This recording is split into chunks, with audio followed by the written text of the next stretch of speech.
I am a Vietnam veteran. One of the things I'd like to share with you about that experience is I spent most of the year of 1970 over in Vietnam. And I grew up in the Bible Belt of the Midwest. I was taught right and wrong. I grew up in a strong Catholic family. And right and wrong back then was, well, it was black and it was white. There just wasn't much gray in between. It wasn't a racial thing. I don't think my parents even knew anyone of color, and certainly didn't hold anything against them. But we were just taught that some things were right, some things were wrong. And our church and state were always right, because they hadn't been wrong in the past. And we went to grade school and we learned that in history. The Indians were bad people that needed to be driven out of this country, and it wasn't our fault they had a weakness for smallpox. Then I went off to Vietnam.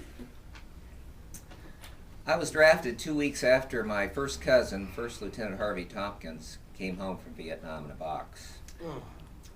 We buried him, and my parents got the draft announcement, or notice, 2 weeks later. When I went to the airport, my mother cried, and my dad tried to act brave. I was an optimist. I thought I'd end up someplace else, but I had orders to Vietnam before Christmas of 1969.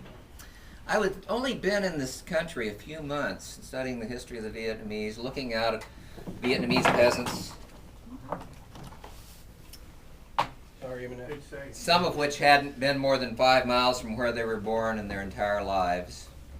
Thinking about the Papazans that were carrying mortar rounds and rockets on their back down the Ho Chi Minh Trail to try and drive me out of their country. And I came to the horrible conclusion that if I'd been born in Vietnam instead of the United States and had been raised with exactly the same values over there that I'd been raised with here about what was good and what was bad and who was evil, I would have been fighting on their side. I would have been trying to drive the Yankees out of my country so that we could determine our own future. Our country was founded by protesters who objected to the British Empire running their country. They took them on with hunting rifles, small caliber squirrel rifles and things like that. They went up against the greatest navy and the world's only superpower at the time, or certainly the biggest superpower. They were courageous because they knew they were winning. The English were even using mercenaries against them. They were hiring people to come over to try and control America. Our heroic founders knew they were going to win because they were going to live here forever. They didn't have much of any place else to go, and sooner or later those English were going to go home. Iraq is the same situation. The people we are fighting against over there are just like you and I. They have the same beliefs in family and other things. They want us out of their country overall. They want peace, certainly. Their own government can't protect them, not from the terrorists. Their own government can't even protect them from us and our mercenary soldiers over there. There's an exclusion written into their constitution that they're not allowed to try us for any military or civilian crimes that are committed by our people or our contractors. What kind of a government is that? Do you expect them to believe in it?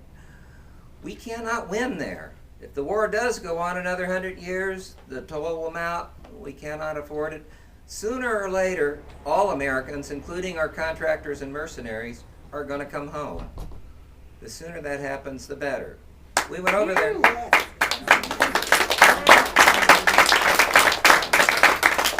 went over there on a lie. We were told there were weapons of mass destruction, that this country was evil. They were bad. They were black. And they threatened our country. We found out that all of that was not true. And most of the things we've been told by our government since going over there have also not been true, including their claims for success now and that they are winning. Our "we are winning" buttons, by the way, are for the progressive agenda. It's not there's no way we can win that war. There's a saying in war that the side with the worst uniforms always wins, and that's certainly the Iraqis. The American insurgents, when we were throwing the English out of our country, hid behind trees and used sniper tactics. I don't think the word had been invented then. But they didn't have IEDs to try and blow the English away with. Newer people are more creative. We cannot win. We need to get out. We need to bring the troops home. 70% of the Florida voters feel we need to be investing in our own country instead of continuing to pour hundreds of billions of dollars up there. 71% believe that a recession will desperately hurt Florida, and all the vacation things, and the retirees that could come down here with a strong economy. We need to pull that money out. We need to bring the troops home. I don't know how to bring the troops home. There are people who do. We made lots of mistakes going in there. Even if we make mistakes getting out, it will be better than staying there and continuing a bad war.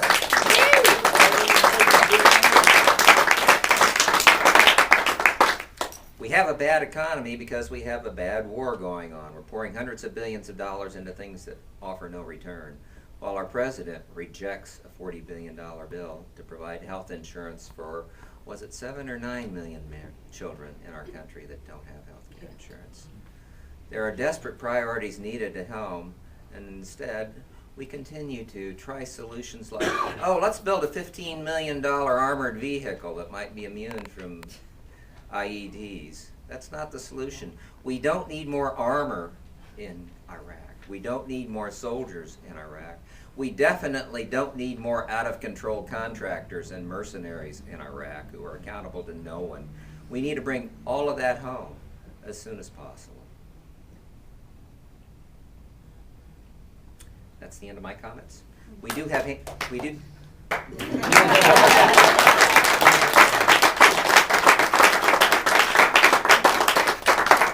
handouts here for the press or anyone else who wants them of the press release. It was done by, and the appendix in the back gives you all the details about how this survey was conducted. It was done by Survey USA polling company. It was a nonpartisan independent poll. There have been national polls done similar to this in January and February, which are available on the internet and show similar results. This one is unique in that it breaks it down to all 50 states and shows how the voters in those states, particularly in Florida, the ones we're presenting today, feel about the results. So I urge you to go through these, look at the numbers, look at the methodology of how it was done. It is a solid study. It is a great contribution to how the American climate is turning and how we need to turn politics around to save our country.